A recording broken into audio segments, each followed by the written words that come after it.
Nilitoka kwenda kumbaia hizi vitu. Instincts unajua zikikataa zimekataa. Unataka kuja kushika hao watu ile abruptly. Kurudi kwa nyumba hivyo tu mapema. Niliwashika red-handed. They had forgotten to close the door. Na kuangalia tu hivi. These people were doing something which hurt me, which really kills me to date. I really don't think kama naweza date tena.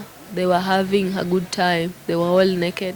I stood there just waiting for my boyfriend to maybe explain what is going on, maybe tell me what is going on, but he didn't. My aunt was like, I told you long time ago, I told you he'll break you, I told you this guy. And I was like, aunt, I didn't know ni wewe ungenifanyia hivi. And akaanza kunirushia tantrums like it is happening, ni hivyo. So nilinyamaza, nina defend chali yangu, namwambia no. Wendo unafanya chali yangu hivi unamforce sijui nini, but boyfriend yangu pia alikuwa amebai hiyo story. He was also in hit because he did not apologize, he didn't say anything. Yani he didn't even justify himself. Yeye pia nikamuuliza like is it true? Akanambia yeah, auntie yako ashaongea. So nikaenda kukaa tu kwa bedroom nalia, yani like sijui dunia iko aje. That was the first time nikiangalia juu hivi naona ni kama hiyo gorofa yetu ina rotate.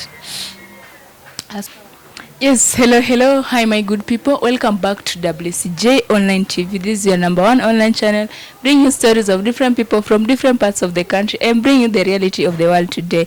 And today niko na Madam Pettymouth mwenyewe. I think you saw her story kwa channels zingine.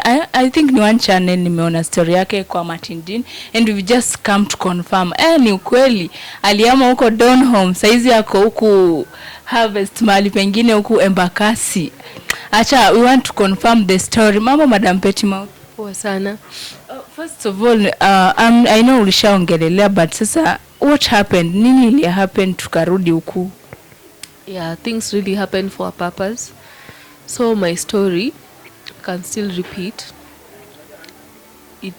Some people tend to think it's not painful, but according to me I'm so hurt, and it is the reason why nimekuja kuishi hapa juu imenirudisha chini kabisa, and I really didn't expect like kitu kama hiyo inaweza happen, you get. So that is the reason why after everything imechukuliwa, lazima ujitegemee sasa. So I saw hakuna haja niendelee kukaa hapo na sina job, sina anything, so nikuje somewhere I can afford penye naweza anzia. Yeah.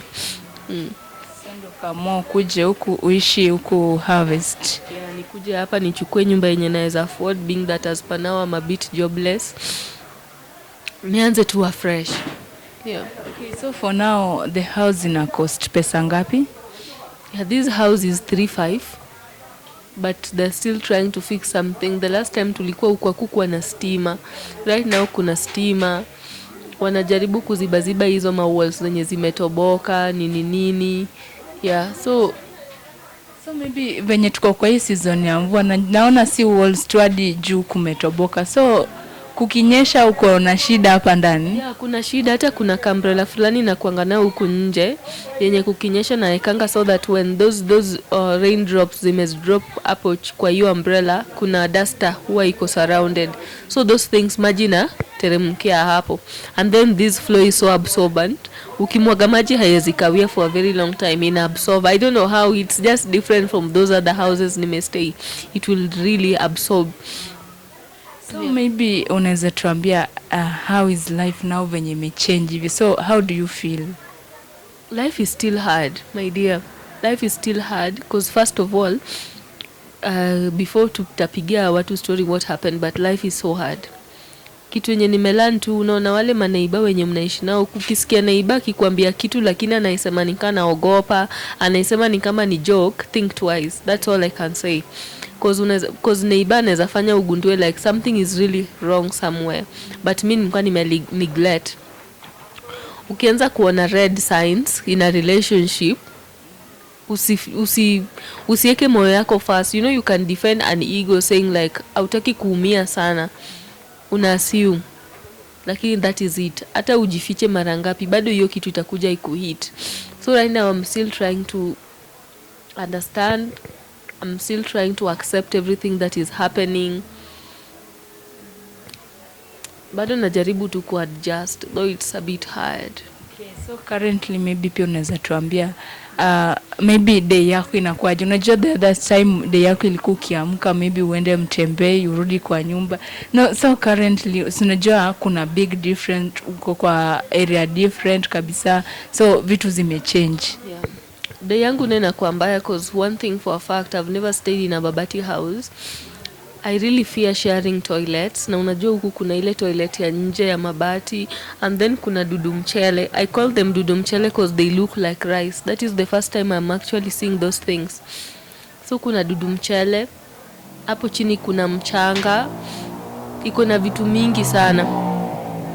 Sharing the toilet, sasa umpata mtu ameenda hapo hajafanya vizuri, it's dirty, bathing, and then hizi ma toilet zetu za huku toilet imeshikana na bafu, so everything is just pathetic. Aujui uanzie wapi.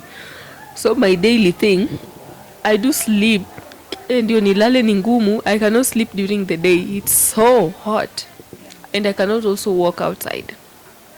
People are waiting, they want to ask you like what transpired, and that is what I don't want. That is what I'm running away from. So the best thing, nakaanga tu, I wait for the day, nakula mapera. By the way, niko na mapera mingi. Kuna beshte yangu alinitembelea huku na vitu mingi, aliniletea fruits mingi because I didn't have appetite currently. So ziko mingi. Tuone mapera ziko. Mapera ziko more. Hizi tu ndo zingine zenye nimeosha. Mapera ziko mingi. Ziko mingi, zingine ziko kwa juala chini ya kitanda. That is my kabati. Sasa hiyo hapo ndo una store vitu zako. Yeah. Si unaona zimeoshwa. Floor nimetoka kupiga duster just a few minutes ago, so everything is okay. Okay, so maybe ulihamia huku lini? Ilikuwa lini? Like 1 week and something ago. Sasa inaelekea na 2 weeks to be honest. Yeah. No. So ukitoka huku nje, anajua you can't stay here as in for long ama all the time uko tu hapa ndani. So the moment umetoka huku nje na Madam Pettymouth ni mtu anajulikana, what's the reaction ya watu wengine? Wanashtuka, mafans wanataka mpige picha, and then they're like, umekuja huku kufanya nini? That is always the number one question. And then how will you start? Aunti yangu alichukua chali yangu na nikama huku. You cannot explain everything to everyone. You cannot go telling them everything yenye imetranspire. So it's hard. I try to avoid going out as much as possible. I try to stay indoors as much as possible, so long as I'm very comfortable in my own house. Okay, so mbona ulifika a point tukamwa maybe you have to share with the people outside here kwa media? Okay, there is kitu ilifanyika, I'm just about to explain, but niliamua ni share kwa media ndio at least waache kunitroll. They stop asking me a lot of questions, wana bulge into me, and then they think I'm happy, and then over suddenly najipata nikilia, una get. So that is the main reason why. Yeah. So what really happened, let me just make it short. I used to stay with my boyfriend, just like any other woman will stay with their boyfriend, and my kid. And my kid was so much used to my boyfriend na alikuwa najua actually that's the biological dad. Ajui biological dad wake. This guy was good. If you know the meaning of loving somebody who is good, you are ideal man. Mtu mwenye unaona if I can stay with this person for the rest of my life, then I'm safe from stress, ulcers and high blood pressure. But it was vice versa. I only saw that this month because hajai change. So I used to be the breadwinner of that family, and everything was okay until one day niko na aunti yangu alikuwa anapendanga kututembelea. Hiyo time akianza kututembelea, aunti yangu alikuwa ananiambia achana na mtu si mzuri, mtu ana waste time yako, mtu ni mbaya, sijui mtoto, you people are still naive, sijui mwenye atakuoa, sijui sahi yako 40 years nini, but nilikuwa na assume aunti yangu. So those days I used to think like my aunt doesn't like us, but then as time goes by akaanzanga kutupenda, hadi anaanza kuniambia uchali hatawahi kuquat break, uchali hata kufanyia nini. Nikasema at least now my aunt is being positive about my boyfriend. Laiti ningalijua. One time my neighbor, nilikuwa nimetoka Nikarudi ama neighbor wangu ananiambia, kwani huku kwenu siku hizi mnakimbizana tu? And I was kukimbizana aje, because I didn't get the gist, like what's happening. Okay. Nika assume. Second time tena kanambia the same thing. Huku kwenu bana, yani mnakisiana tu hadharani. Kumbe udem alisha spot aunti yangu na chali yangu akifanya hizi vitu, but she doesn't have that courage to face me and tell me like, young girl, this and this is happening, because she was a friend, a neighbor, a sister. So aunti yangu ilifika point alikuwa anapendanga kunituma hizi mamboga kienyeji. Ananiandikia a very long list, and najua by the time I'm done looking for these things, they are done doing whatever it is. So kuna hii time nilikuwa nimetoka nikarudi kwa nyumba. Yani ile siku kawia vile walikuwa wametarajia. Nikarudi mapema kidogo. Nyumba ilikuwa so disorganized. And yani everything ilikuwa haiko vizuri. Nikamuuliza nini ilikuwa inafanyika. Akaniambia beshte yake alikuwa amekuja na demu yake, so aliwapatia nyumba. Nikamuuliza, since when did you start giving your friends nyumba yetu like walale? Naye mbona kwenda kwa keti? No, you know ako na main chick, na main chick alikuwa ametoka na anaweza rudi anytime. Akani convince niko za time. Sometime kuna maboy ufanyanga hiyo, wanaomba beshte yao keja walale na demu fulani. So nikabai, kumbe it was my aunt and my boyfriend. So this certain day my instincts zilikuwa zimekataa. Aunti yangu akakuja tu on Saturday, akaanza kuniambia let's go to church, let's do what. Nikakataa. Sasa kitu ilifanya nikatoka kwa hii nyumba, akanitoa na ile endo nibaie mboga. Nilikuwa najua akinituma kumbaia hizi vitu, at least she will give me some token like 5k or something nini. So on that day I left. On that day nilitoka kwenda kumbaia hizi vitu. Instincts unajua zikikataa zimekataa. Unataka kuja kushika hao watu ile abruptly. Kurudi kwa nyumba hivyo tu mapema, niliwashika red-handed. They had forgotten to close the door. Na kuangalia tu hivi, these people were doing something which hurt me, which really kills me to date. I really don't think kama naweza date tena. They were having a good time. They were all naked. I stood there just waiting for my boyfriend to maybe explain what is going on, maybe tell me what is going on, but he didn't. My aunt was like, I told you long time ago, I told you he'll break you, I told you this guy. And I was like, aunt, I didn't know ni wewe ungenifanyia hivi. And akaanza kunirushia tantrums like it is happening, ni hivyo. So nilinyamaza, nina defend chali yangu, namwambia no, wewe ndio unafanya chali yangu hivi, unamforce sijui nini. But boyfriend yangu pia alikuwa amebai hiyo story. He was also in hit because he did not apologize, he didn't say anything. Yani he didn't even justify himself. Yeye pia nikamuuliza like, is it true? Akanambia yeah, aunti yako ashaongea. So nikaenda kukaa tu kwa bedroom nalia, yani like sijui dunia iko aje.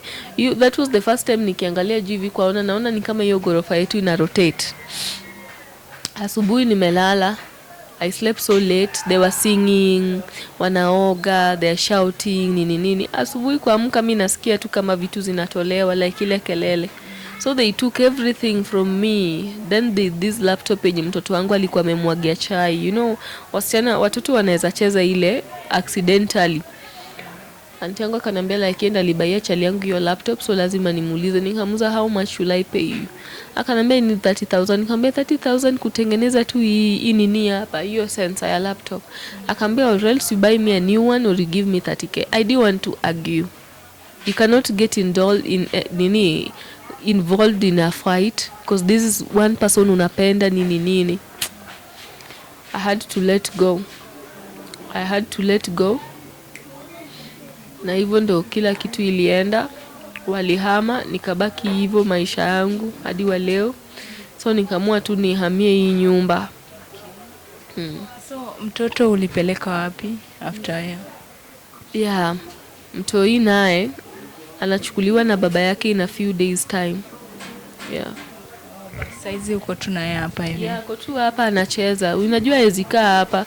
So most of the time kuna hiyo shule yenye watoto wanaendanga kukaa. So nampeleka huko na waste time. Yes, ndo sahi sasa naye hiyo shule wameenda tu kucheza kwa saipi, watu hawajaenda shule. Yeah. So up to now neither aunt yako ama chali yako shajaribu kukureach? Aunti yangu tu ndo amejaribu kunireach, the other guy blocked me. Nilijaribu kumcall na katika tu Facebook blocked, Instagram blocked, everything hapatikani. So most definitely ameni block, but my aunt reached to me like 3 days ago, 3 or 4 days, like we are pregnant. Hope you turn up. Kukuambia ako pregnant? She sent me a text and she told me like we are pregnant, hope you'll turn up for the baby shower. So I didn't attend back to her. I let it slide because hakuna kitu naweza fanya. So maybe juu huyu ni auntie yako, have you even tried maybe reach home uambie what happened ama? No. So there is no need because definitely kitu kama hii, there are some people who will support you, kuna wenye wata condemn the act. So to be on a safer side, I don't need any advices, I don't need sympathizers, I don't want my family to come into this issue. The best thing is upon me to start afresh vile nimeanza, with no family, nobody, no nothing, and then I will rise up. So hapa kwanza fresh, maybe what's your plan? Maybe utafute job gani ama ufanye nini for now? Bado akili yangu naifanyi, to be honest, but nikipata job I will go do it. Akili nayo imekataa kabisa. Akili yangu sitaki kujidanganya. Sai my mind is not working. All I need is just to be left alone. All I need is to think beyond my it's a bit hard. Okay guys, sometimes tuki search for such stories mnaona ni kama ni udaku tu tunaleta. Actually it's about kufunza maybe somebody out there ama kuinspire mtu mwingine aone the real situation chenye ina happen, current situation in our country or rather in the world. So maybe tukileta story ya Madam Pettymouth atuleti juu for you to sympathize. Unaweza empathize na yeye but atuleti juu unafaa kusympathize maybe ama there are some people mwenye niliona wenye bado niliona bado wana comment negatively. Kuna wenye wana comment negative. How do you take by these comments za watu wenye wana nini negative? No, nothing. I just tend to assume. Na assume too, because what will you do? Na assume too. But I still don't need to make someone understand that this is not clouds and this is true. I don't need to. Whatever they want to believe, let them believe, but I need to be left alone. I need to rise up on my own. I need to start thinking right, like kila kitu it's upon me to decide, you know. Job at Mtembei TV ulitolewa ama uliamua tena job pia uachane na ukuje to start afresh huku? You know, that thing really affected me and it reached a point na I end a job and I don't talk to anyone. Niko kwa job na akili yangu haifanyi. I'm not thinking. Everything iko stagnated, yani akili imekwama tu. So vile boss yangu aliona hivi akaniambia you need some time off work. So you know boss akikwambia hivi you don't know if you are fired or not, but that's it. Ilikuwa ni ujinga yangu because nilienda na emotions mingi kwa job, feelings. I'm not delivering, no input from me. So it's really understandable. But hopefully I'll go back to work very soon. But saa hii hata nikirudishwa kazi akili bado haiko, because this is my guy. I lost him, yes, but he used to be the person encouraging me. Lunch ananiambia ni aje guy, akisuamke kidogo hata utembee, like he used to be all a woman can ever want him to make it was na auntie yako. Yeah, but it's understandable. What can we do now? Okay, labda tukimalizia maybe pia tumesema pia it's not about watu kupata udaku, it's about ku encourage mtu, kuambia mtu something yenye na happen outside here. So maybe tukimalizia unaweza pia advise mtu mwingine huko nje akipitia hii situation. Though I'm not always good at advices, but for the first time I'm going to say this. I used to tell those people, I used to tell my fans that if you want to give up, just give up. But no, this time round, today, it's different. If you want to give up, just try pushing, just try until you make it. Keep pushing. Today it's different. But when I'll rise up, I'll start telling you, if you want to give up, just give up. But it's different. If you want to give up today, keep trying. Yeah. Okay, that's a great advice. Leo advice imechange, imekuwa positive and a good one. To me maybe life iko na impact na kupea pia impacts zingine zenye zinakusaidia maishani, and we appreciate pia. And by the so maybe after hapa, maybe if someone anaweza taka maybe come through, unaweza accept mtu akukujie through in a way? Only under one condition: you don't ask me what transpired. You don't start making me start storytelling from chini, ama maybe you ask me vile naendelea, una get. I don't want to explain this story by the way. Hata mi nikipima inaniumiza roho, because after all mkishatoka mimi nitakuwa nimelala hapa naangalia juu, then I start thinking, God, mbona nilisema hivyo? Mbona hata napatia watu room to step on me, una get. So I tend to feel like I need, yani hapana, mtu akitaka kuniona they are free to come. Wanafika tu hapo harvest, then they call me. Yeah. Okay guys, mmesikia from her. I think wenye mlikuwa mnasema, I don't understand why kila kitu siku hizi Kenyans tunatake kama cloud. Unajua by the mtu anaweza kuwa naumia and Kenyans take everything kama cloud. We just came to confirm tumempata kwa hii nyumba. Unajua if at all it was cloud or something, tungekuja tungemkosa labda kwa hii nyumba. Tumekuja tumempata hapa hivi kwa hii nyumba. So guys, this is the story na mmesikia. Please, kama unataka ku give up, keep pushing. The sky is not the limit. And subscribe to WCJ Online TV kama kawaida. Hit on the notification bell. Tunawapenda sana. Thanks so much for the subscribers, and keep supporting. Comments the flow too. We converse through the comments. Until next time, bye bye.